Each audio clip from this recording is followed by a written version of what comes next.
Awesome. Thanks, everyone. 3.5 billion people, close to 3.5 billion people play video games almost daily. So games are no longer a niche activity. It's mainstream media. And for brands who want to stay relevant and actually engage the modern day consumer, it's a must-have and a place that they actually absolutely have to be in.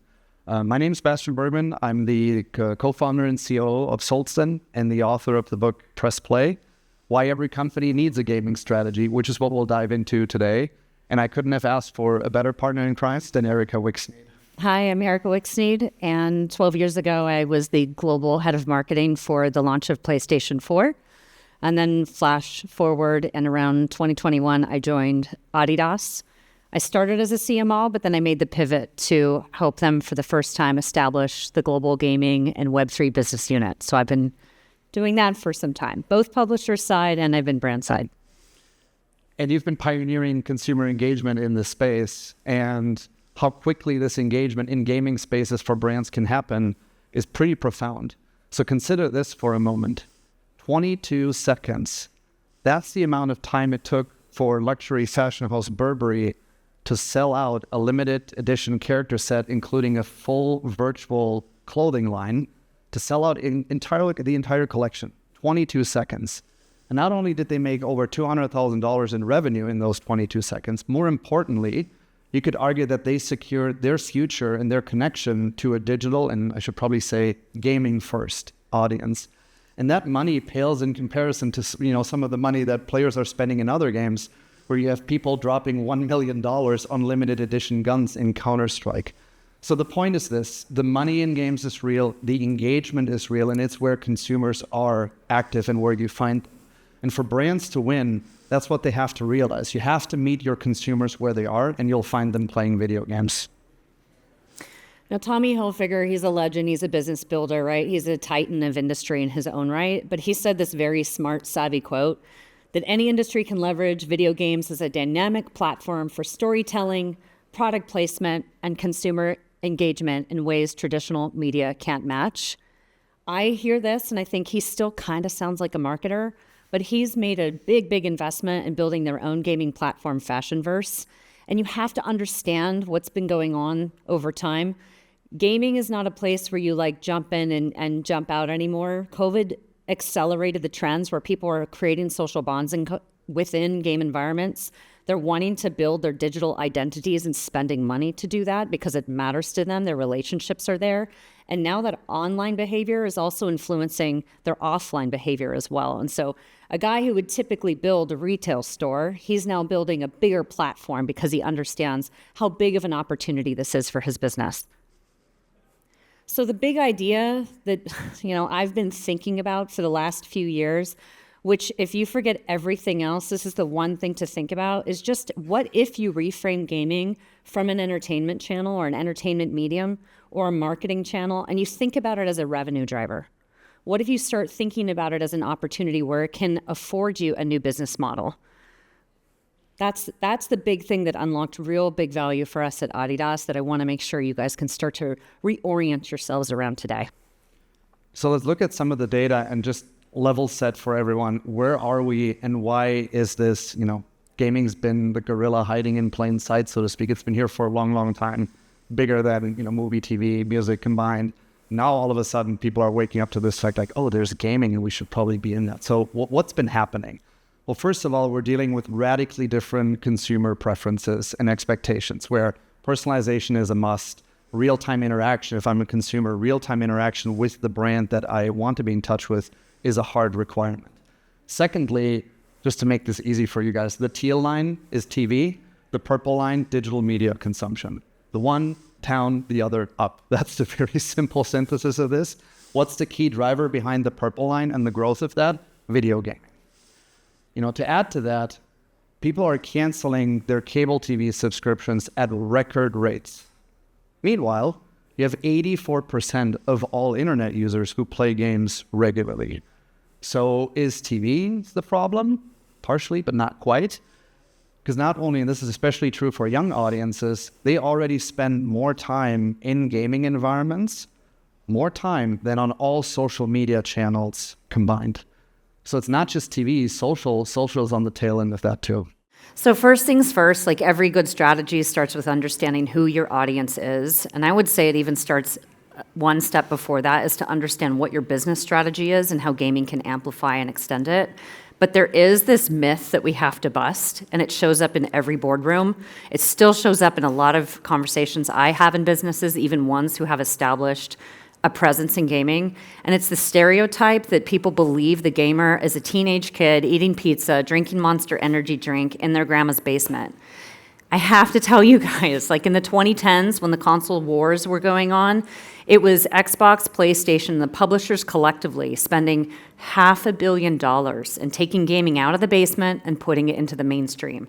This is with Super Bowl ads. These are ads featuring Kevin Hart, Megan Fox. These are promotions with Mountain Dew, Taco Bell, Under Armour, like the list goes on. So you have to debunk that myth. The average gamer now, 37 years old, high discretionary income, educated people. They have families. They're building lasting bonds within gaming.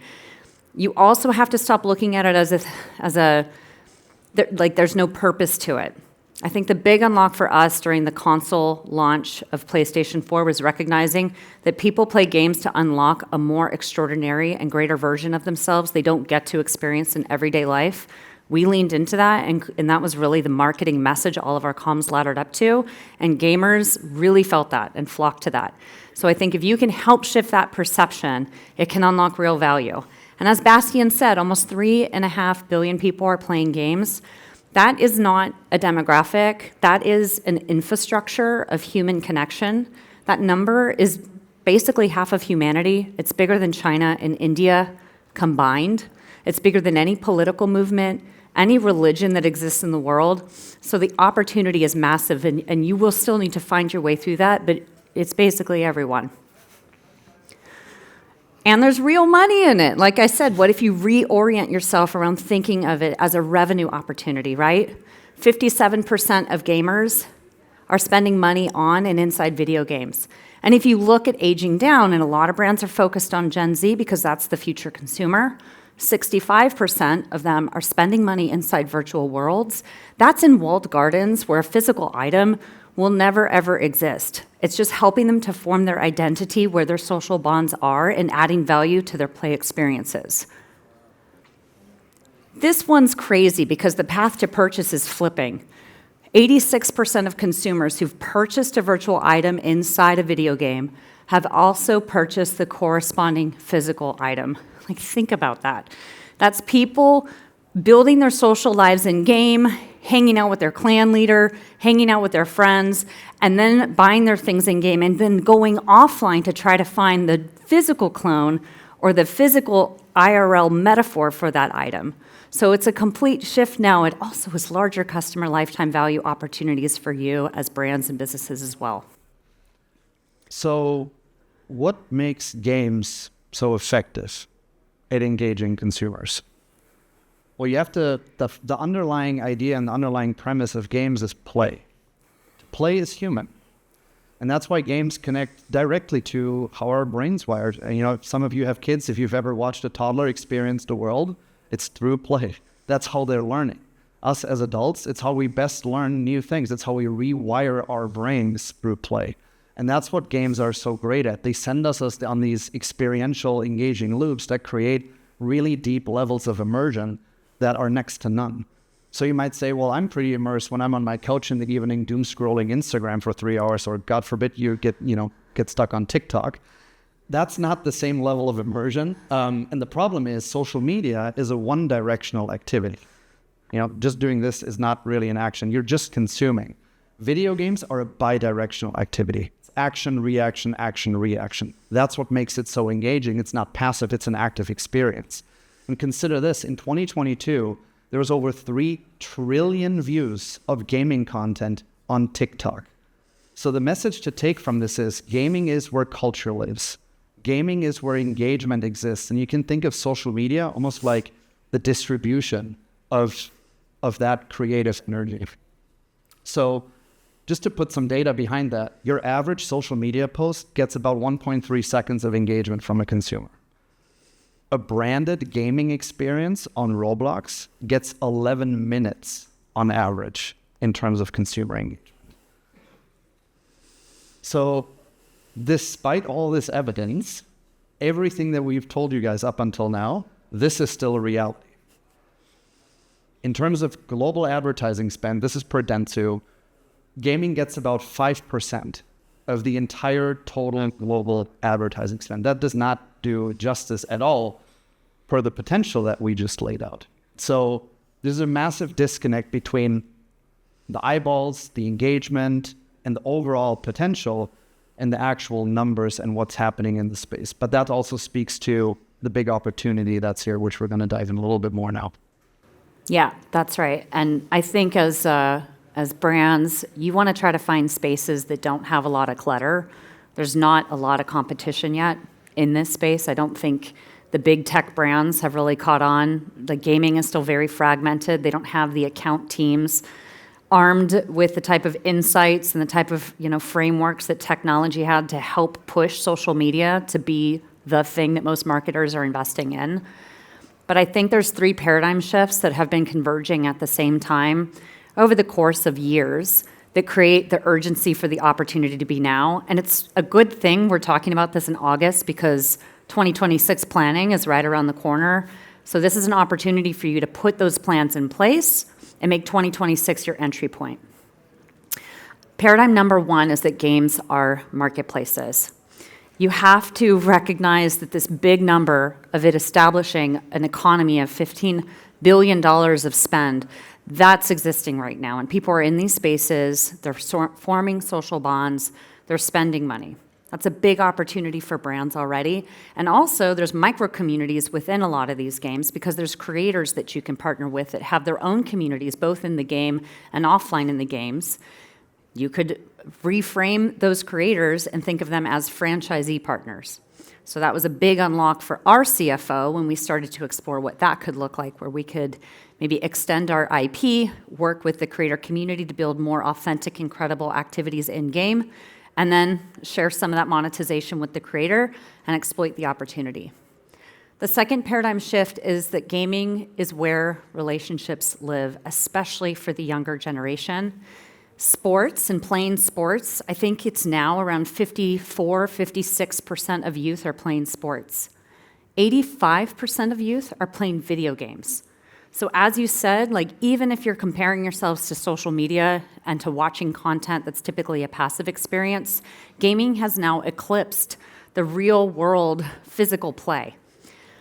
I mean, that is, and also these bonds, I think the number is 36% of youth have formed lifelong relationships, and it's about 3% of people have 20-year-long lasting relationships. I mean, that's more than most people's marriages. So it's a place where real relationships matter and they have lasting power. The third paradigm shift is that gaming drives real world purchases. We talked about the 86% conversion rate from people buying things online and then finding the, let's say, physical clone of that in the real world. Think about what that means when someone's buying something inside, as an example, Fortnite. Epic Games is not going out and calling their suppliers to go manufacture something and then dealing with the traditional supply chain, regulators, air freight, customer service, returns, warranties. There is infinite profit margin at the digital scale that's baked into these opportunities if you look at it that way and you start to exploit it. Now, I don't know, are there any publishers in the room? Anyone that represents the gaming side? So, okay, this is a safe space then. It's a safe space, we can go. So, having been brand side and publisher side, I have to tell you, there is some growing up that needs to happen in the industry, right? I've worked with a lot of the logos on this slide, and publishers are still a part of the problem. But I think the first opportunity is to come to the publishers and let them know what you need, right? A lot of times you can't shift your money into gaming. You can't make the business case for gaming unless there's going to be an attribution model, unless there's ROI behind it. And that's probably the big reason why Meta has so much of our investments. We're spending so much more investment on Places like Google and YouTube, they have 90-day attribution models, right? They're using astronomical data to build targeting. So come to them and let them know what you're looking for, and then work with them to help inform how they can build the infrastructure that brings you in. So let's start to talk about what, if you're leading strategy at a company, marketing a brand, what your venture in the gaming could be and how that could start to take shape. In my book, I lay out 4 pathways, 4 strategic options of how you could think about entering the video gaming space and capitalizing on that opportunity. The first one is you integrate with an existing game that's there. This could be, display ads, banner ads, product placement. You could have a mini game within a game, a themed event. It's typically a very good starting point, lower lift. You have an existing audience and you're off to the races right away. Number 2, you could build a game from scratch, right? You choose the platform, you choose the genre, depending on who you're targeting, who you're after. You shape and design the whole world from the ground up, how you want it to be.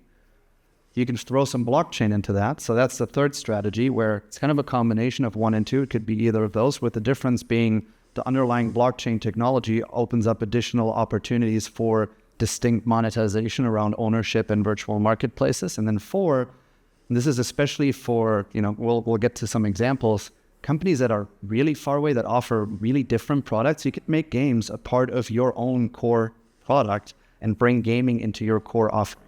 So let's look at some of those examples. Chipotle launched a Halloween-themed maze on Roblox in an existing Roblox game. People could collect different, parts of a recipe. You could deck out your avatar. It had a Guakenstein was one of the characters that you could pick up. It's pretty cool. They gave away 1 million in free burritos during that event. It led to one of the best digital sales days the company has ever had. And it led to one of the best enrollment days for their rewards program. And I asked the CMO, I asked Chris Brand, did the $1 million pay off?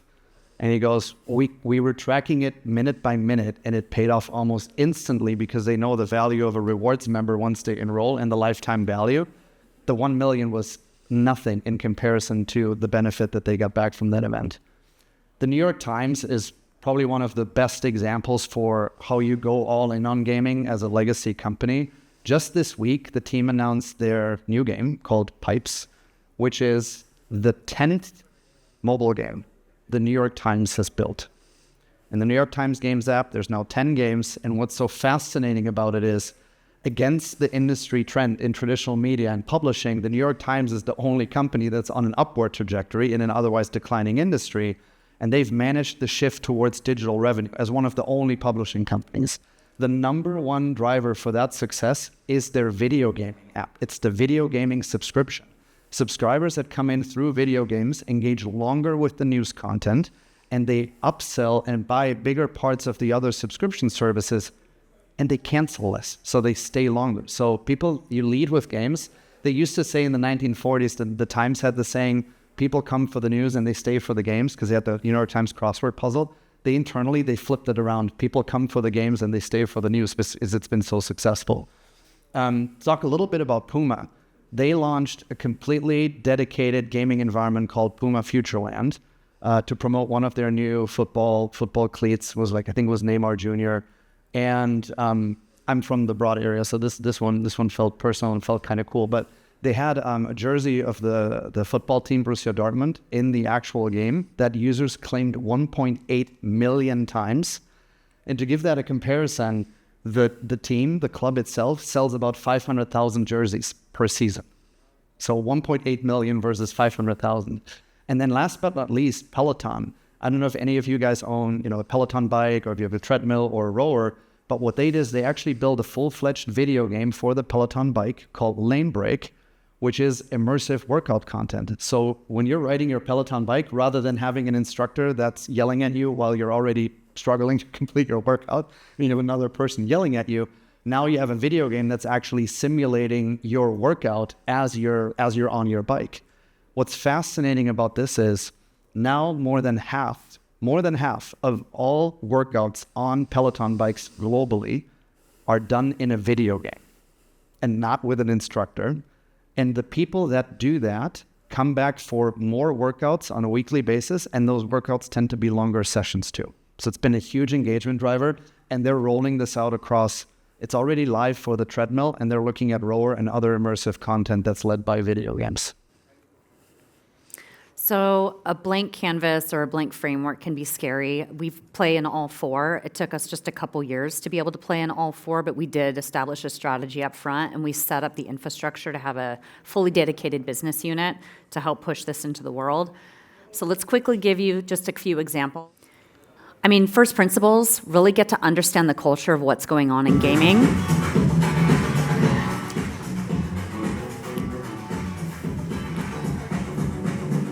We don't really need the sound, but instead of just making digital clones of clothes that are on rack, once you understand what's interesting to gamers, we built digital-first apparel that could not just be cosmetics, but they actually started to form their own sense of identity and social currency, some credibility. I mean, this orange outfit took on a life of its own and had its own running jokes and inside jokes within Reddit, within Discord, with the holders. This was also not marketed. I'll be honest, we didn't really think much would happen, but it was during Metaverse Fashion Week. We didn't advertise, and we were the #1 visited space because people came to come and collect their wearables. The next one is us building a game. We had a very short amount of time to launch a footwear franchise globally with a marketing campaign. We needed continuity, but we also wanted to create a place in which people could participate and spend more time with the styling of this footwear franchise because it was really chunky. It was really different than what we were pushing out previously. So we built a mobile game that was a personality-based quiz, and the outcome of that game was you got your own personalized avatar. 10 million avatars were made. It blew our minds. People spent an average of 7 minutes. We saw a lot of offline sales, but then what we could do as the team was track where they took those avatars, and it could help also lead our strategy of what other gaming platforms we went to, because they took us and extended our brand without us even having to do anything into over 1,500 different gaming platforms. The third one was getting into Web3. This is an unreleased game. It's going to be on the Sui blockchain, but we've already sold out 2,600 loot boxes where people bought it for $130 and they didn't even know what was inside. But when they opened it, they're going to get their apparel and their merchandise, and it's also going to come with a certificate where there will be a profit-sharing opportunity for the economy within the game. And so we're turning these consumers into stakeholders that are sharing value with the brand. Something else that's amazing about blockchain is those games, and if you haven't gone and checked out Mythical Games with John Linden, like there is secondary marketplaces and trading so that if you sell a consumer good at the register, you only make money once in the real world, but if it's on blockchain, you can bake in resale opportunities and get money every time something's traded because that's how the blockchain works. The fourth pathway is gamifying your brand. We actually solved, and the best ideas always do, a business problem and a consumer problem with this one. We have a limited edition sneaker app where all of our really coveted items are dropped. But one of the biggest challenges with this app is that people are botting the system. They're trying to game our system to get the sneaker drops and then flip it on the secondary market and make more money. It's bad for us, it's bad for our members, it's bad for the fans who want to get the shoes. So we put out a golden ticket. This golden ticket could be traded for a period of time, and then if you landed that golden ticket at the right moment, for an entire calendar year, you had the chance to be front of line for your own hype drop. It churned huge gamification just towards getting this golden ticket. It helped us beat the bots. It also helped us churn something that's like a customer complaint, which is access anxiety, into value creation for our end users. Now, I have to say, just like careers, nothing's linear. And who is a better immersive storyteller and interactive experience maker than the brand Disney? This is their gaming journey, so it is not going to be linear. You need to upfront talk about the risks. You need to also recognize that you're going to get learnings along the way and then figure out how to adapt and pivot your approaches. As you step in the space, you just have to get on the path because it's going to start to show itself as you have more conversations, you participate with the community, you get user feedback, and you'll find the right way that works for your brand. And I think you said it a little bit ago, but it's an important point to just reemphasize. If you guys take anything away from this talk today, think of gaming as the new business model. It is an actual commercial opportunity. And just to give you, some thought starters, because this applies it is applicable to any industry that's out there. So if you're on the IP owner side, the creator side, like the Adidas, Puma, luxury fashion, entertainment, content providers, gaming really is your new wholesale. You can cut down R&D, you can cut down warehousing. Why? I can have a pretty much perfect 3D rendering of a shoe that doesn't exist. I can launch it in Fortnite or anywhere. I can see the consumer engagement, I can see the reaction, I can see what people are doing with it, and start to forecast and predict consumer demand off of it, send it straight to the production facility, send it straight to the retailers, and it's in stores the week after. So it's a huge opportunity. To pick another example, finance, banking, think of games maybe as your new virtual branch for consumer engagement with your banking agent. There's a lot of banks right now, and especially gaming applications and mobile gaming studios even, that are building gaming environments, for example, around financial literacy. So how do I train people to be financially more literate? What are the banks doing on the back end with that data? They're using it to compute new credit scores, to personalize student loan rates, for example, and now actually be able to give access to student loans and mortgages to people that previously would have fallen off the cliff based on the old credit scoring. So gaming's coming for every other vertical. And to de-risk that journey and what looked like a really bipolar relationship with what Disney had there with gaming, how do you de-risk that as much as possible? Well, you have to lay a really good foundation, and that foundation is authenticity. If you show up in these environments, it has to be authentic. People smell, they have a sixth sense for when they're being played, pun intended, when something's off. So how do you do that? Two things. One, you have to be extremely clear on your audience's needs, their drivers, their desires. Who are they? Who's the human behind this player or behind the consumer that I'm trying to engage? And two, you have to do some soul searching. Who are we as a brand? What are our values and what do we really stand for? And you have to make those two ends meet. That's where what creates authenticity. So unfortunately, the first item there on understanding users is the one that most companies get wrong a lot. Because they're limited to this. They're limited to fairly surface level insights around maybe some demographic data, maybe some behavioral insights. So just real quick, because I know we're coming up on time soon. These are two different people. Does anyone want to take a wild guess on who that is? There's on the Osborne and Kenny Clark. You nailed it. Congratulations. So we had the Prince of Wales, now he's King Charles, and we have the Prince of Darkness, rest his soul. They're demographically identical. Can you imagine that they probably enjoy different things in life and probably need a different experience or a different gaming experience for catering to them? Absolutely. But if we're limited, if we're talking about people as males that are born and raised in the UK in the year 1948, and that's our understanding of consumers, it's not going to go very far. So you have to understand in getting in-depth understanding of the psychology of your audience and the people in the different gaming spaces and environments that you're after. And Solston is a great place to start to do that and get help on that journey. So check it out. There's a QR code there in case you're interested. So how do we get going? There we go. So you got to get your organization ready. I mean, go ahead and take a screenshot, but I will say the old playbooks aren't going to work. You have to get educated on the space. Set the expectations. Again, it's not going to work great if you walk in and say, we need a gaming strategy. It's going to be a lot better if you walk in and say, here's how gaming can amplify, extend, accelerate, de-risk our corporate strategy. Here are the opportunities, right? Spend your time also speaking to partners who know the space better than you. A lot of this is listening, and that's probably why we were so good at this. We brought the most curious and the most passionate and connected gamers in the company into a task force first to more deeply understand the space before we planned our way in. Evolve your operating model. If this lives in marketing, it's going to be looked at as a marketing activation, and that's where I think a lot of brands fail. 6, got to get past the stereotypes. You're right. Go deep into the psychology and the emotional reasons for why people play games and how that connects to your brand values and what you stand for. Be authentic and even deeper. Just try to ask the partners how to be the most credible versions of yourself and what credibility you have and how that can show up and add value to the gamers' lifestyles. And then start small. Don't be afraid of doing things. And I'll even tell you, the biggest things I've done have started as positioning them as a pilot, right? Every real change in an organization starts as like, oh, that's just a pilot. So like you can even use that terminology to help influence how your company can take some risks, but make it feel like it's a small step.